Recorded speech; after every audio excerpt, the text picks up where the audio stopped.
to this channel, and today's video is going to be talking about how to overcome the negative thoughts, or whenever you are in this really dark place where you don't know what to do and you're feeling so unlike yourself, you're feeling so defeated, but you need to keep going. Like, you don't have the option to not to stop, because in life there's always such kind of situations. So I'm just gonna give a few pointers that you can apply. It's a varied number of pointers, so that you don't just have one thing that you can apply, because sometimes different things work for different situations. Like, there are times when I'll need to pray, and that really encourages me. There are times when journaling encourages me, and so on and so on. So I'm just gonna give a few tips here, and be sure to like, comment, subscribe, share this video with someone who you feel would be blessed immensely by this message. And yeah, so starting off, I'm going to start with praying. Pray until you feel a shift within your spirit. Pray until you feel the prayer that you're praying. Pray until you believe the words that you are praying. The importance of praying from such a place is that you believe that the prayers will change the situation. You believe that the God that you're praying to is present with you in that current situation. You believe that the God that you're praying to understands. This can be your family, this can be your partner. And the importance of being surrounded by positive community is that there are times when you're down, when these are the people who will remind you who you truly are, because they know you. They've seen you at your best. They know your capabilities. They care truly about you. They gain nothing. They gain nothing from encouraging you, but they're there encouraging you and pushing you. I know this can be a bit limited, because you can't then rely on people when you're in such a headspace all the time. But once in a while, those small amounts of encouragement that you receive from these people that really care about you and really love you will help you to, I don't know, power through the situation a lot better. Yeah, and that is better than staying in the same place. Yeah. Point number 3 is crying. I think because I'm a girl, I'm a young lady. Crying is quite natural. Actually, sometimes I have scheduled cries. I know it sounds weird, but I think for me, there's an emotional release that I feel from crying. I might be in this like really stressful state of mind, and just by crying, I release like the stress levels just a bit, enough to help me like logically think through the situation. So that works for me. So if you would like to try crying, well and good. And there's no shame in crying. Crying doesn't mean you're weak. It's just a part of being human, especially if it comes easy for you. By all means, cry and schedule your cries.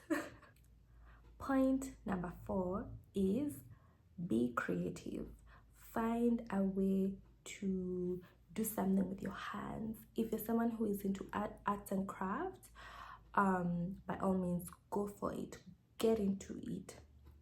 There's something interesting that happens to your mind.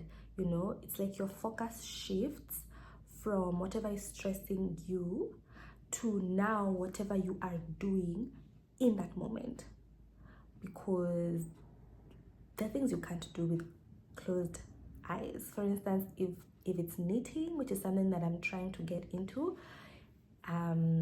if it's knitting, you need to be present so that you can see the pattern that you're making. Is it coming out the way you would like?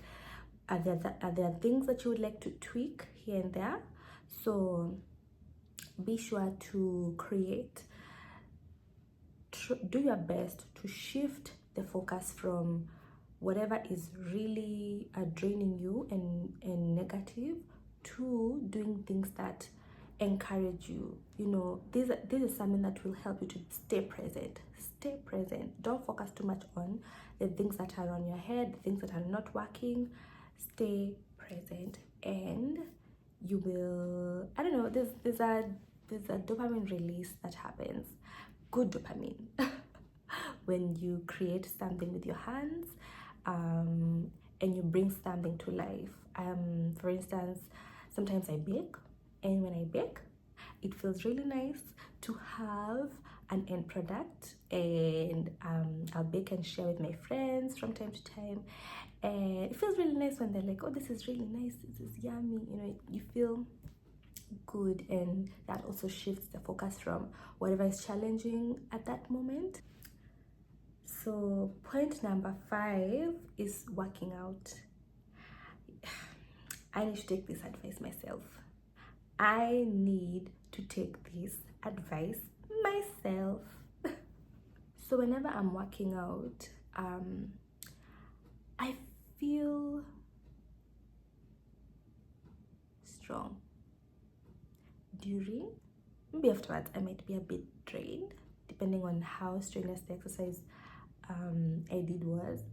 But just doing like a 20-minute workout, even if it's a HIIT, like a high intensity workout, or just jogging, just something to like jumpstart your blood flow, you know, make you sweat. So it causes the release of certain feel good hormones, and it also again shifts your focus from whatever is stressing you out, all the anxious thoughts, all the anxious worries that you tend to have when you're in such a funky mood. So it focuses your attention from that to being present, so that you'll be able to stay alive while you're working out, you know. For those who struggle working out, to work out, yeah, for those who struggle to work out, they understand what I'm saying. Yeah, your body is really fighting through it. So yeah, be sure to try that out. You can even do like work out for 10 minutes, relax for 5 minutes, work out for 10 minutes, relax for 5 minutes. Remember, the goal is not necessarily to like get any gains, like physical gains or lose weight or whatever, but the goal is to keep your body moving, you know, and shift your focus from whatever is stressing you to something that is more productive, something that will be at least good for your body and for your stress levels. Yeah, so point number 6 is deep sleep.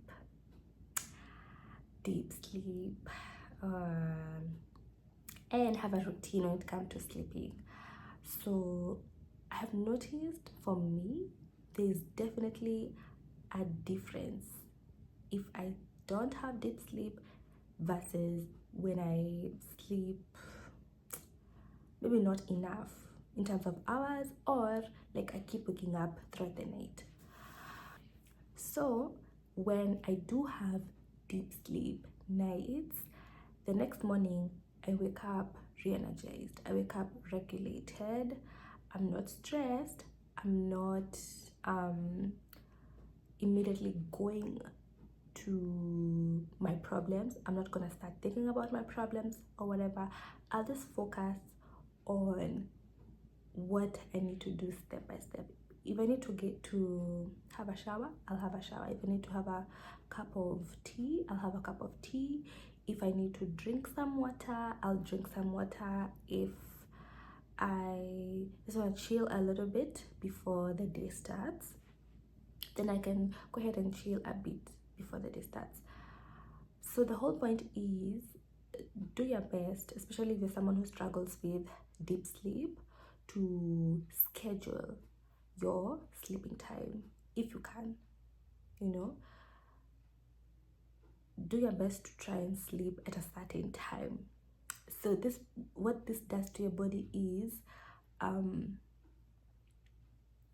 you will automatically kind of have an alarm system that will alert you, okay, we've been doing this for quite some time, so this seems to be the schedule.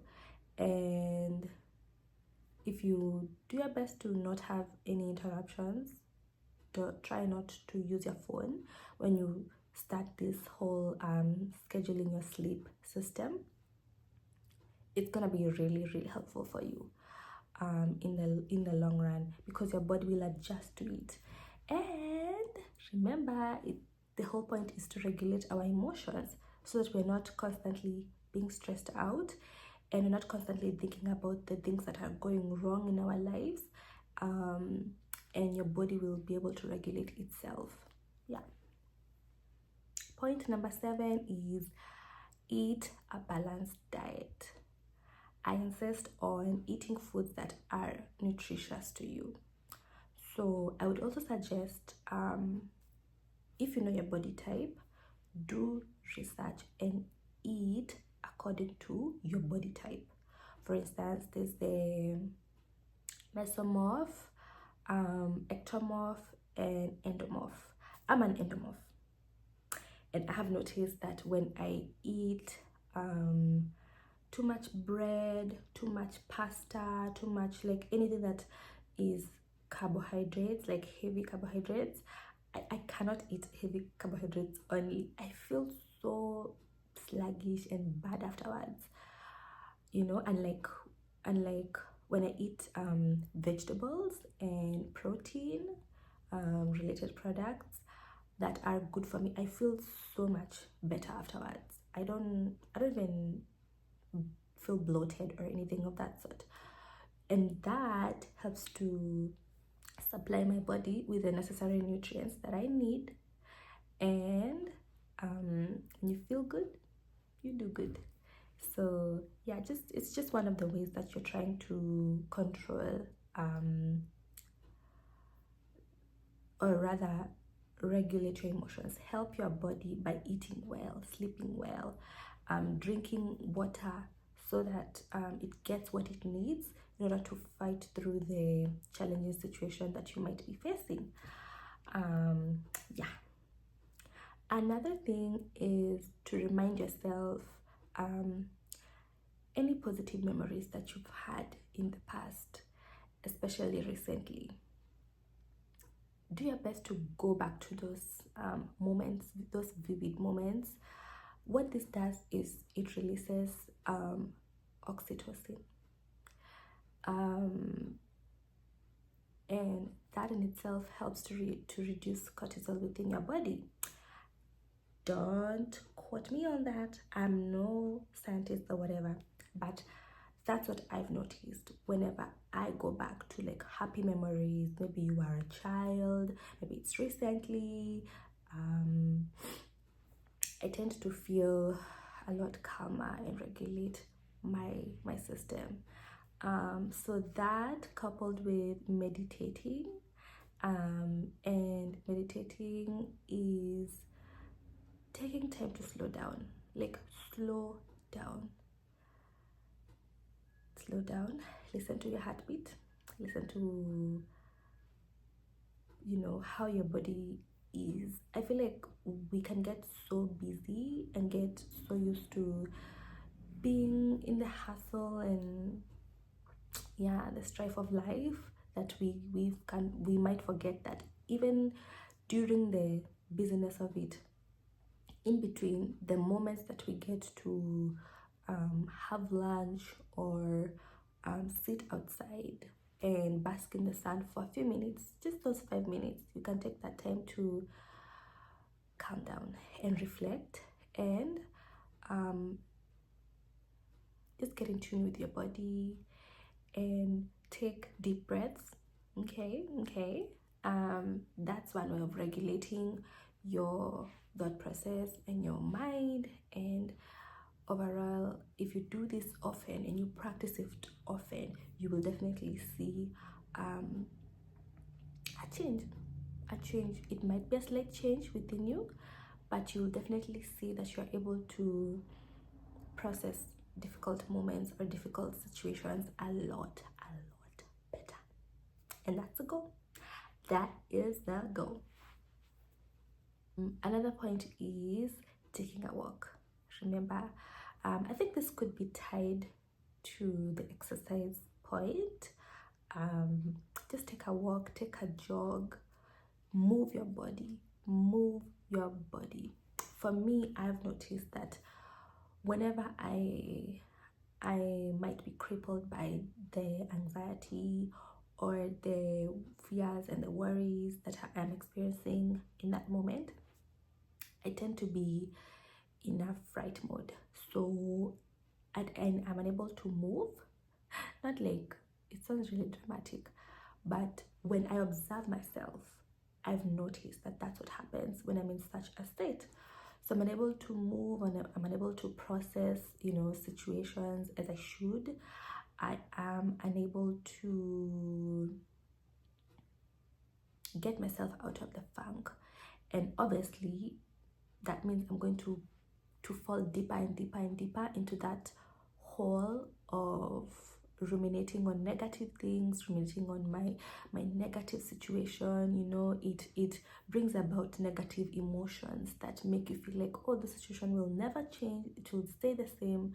But that's not the reality. If you get up and you start doing some activities around the house, you're walking, you're washing your dishes, you are cleaning the house, you're taking a bath, you're taking a shower, you're doing your laundry, you're folding your laundry, you're cleaning your room, you will notice by the as you're going about those activities, your shift and your energy has kind of moved from focusing on all the bad things that your mind is making it to seem like it's such a big thing, to being present with whatever it is that you're doing.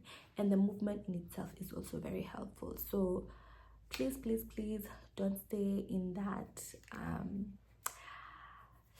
stagnant state of being. Do your best to move, get about, give yourself the best chance to in life, to live life.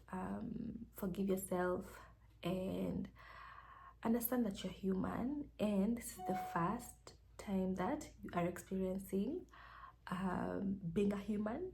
And regardless of how old you are, you are just doing the best that you can, and keep doing the best that you can.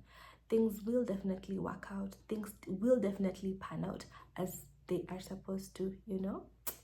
Yeah, things will keep getting better. Remind yourself that. Dwell on such positive words until you believe them. I do that myself. So I dwell on such things. At first, it doesn't feel like I even believe them. It feels like, am I lying to myself? Am I a liar? No, I'm not a liar. I'm not a liar. I just need to remind myself these things, especially if I'm doing what I need to be doing in that season. Because what else can I do, especially if it's in situations that are out of control, out of my control, and there's nobody else who can really help in that situation. It's just God and giving it time. Then my job is to keep my spirit up. It's to keep boosting myself by doing these things that I am encouraging you guys to do whenever you're feeling low and whenever you're feeling defeated. Yeah. So another point is to write. On this point, I can mention like 3 things under writing. So the first thing is to describe exactly how you're feeling. Describe it. In that moment, it may seem like it's jumbled up, it's like a mix of concoction of feelings and emotions and all these things that you are, you know you feel like are not working out as they should be. It's because of this that I'm feeling like this. It's because of this. Oh, it's because of this. My life is like this. I should have done this. Put it down on paper. Put it down on paper and describe how you feel. Describe the feeling point by point. Describe why you're feeling like that, how you're feeling like that. There's some purging that is happening when you're describing the exact feeling. And with time, it will help you to kind of note that, okay, this is what I'm dealing with. And when I follow the notes that I'm describing, it has emanated from this point, and it helps you to kind of see, okay, is there something that I can do about this? Is there something that I can change about this? Is this in my control? If it's in my control, I do something about it. If it's not in my control, I let it be. And I'm not gonna dwell on it. So describe the feeling as it is. The second point under writing is journaling. So journaling, in this case, is writing. It's like you're having a conversation with yourself, maybe about your day, maybe about your life, maybe about just something that you're trying to understand from your own perspective. Maybe you're looking back, reflecting. For instance, during my birthday, which was last month, September 27th. During my birthday, I realized that I rarely look back on the year. And when I do look back on the year, I just see the things that went wrong. And that's really unfair, considering I've done my best to survive the year, and I've survived the year. I've turned another year. That in itself is a blessing. So I made the mental note to start, like after every birthday, I will look back on the year. And I've actually done that. I look back on my last year, how I have grown. I looked back on the emotions that I was experiencing in different points of the year. I looked back on the happy moments, how they made me feel. I looked back on the friends that I've gained, the friends that I've lost. I looked back on how I played parts in that, and I looked also at how I have been showing up in my relationships, be it with my loved ones, be it with my family, be it with my friends, be it in my work. I looked back on that, and it was a really interesting perspective, to be honest. I've never thought about it that way, but it just helps you to take a mental note of it. So it's like I'm writing a letter to myself of how I did what I did, and not from a place of judging myself harshly, but from a place of, it's like I'm watching the movie of my life in the past year. It sounds really funny, but it makes a lot of sense to me. And yeah, that is point number 2. Point number 3 under writing is making note of the difficult moments that you've been able to overcome. Write about what you learned.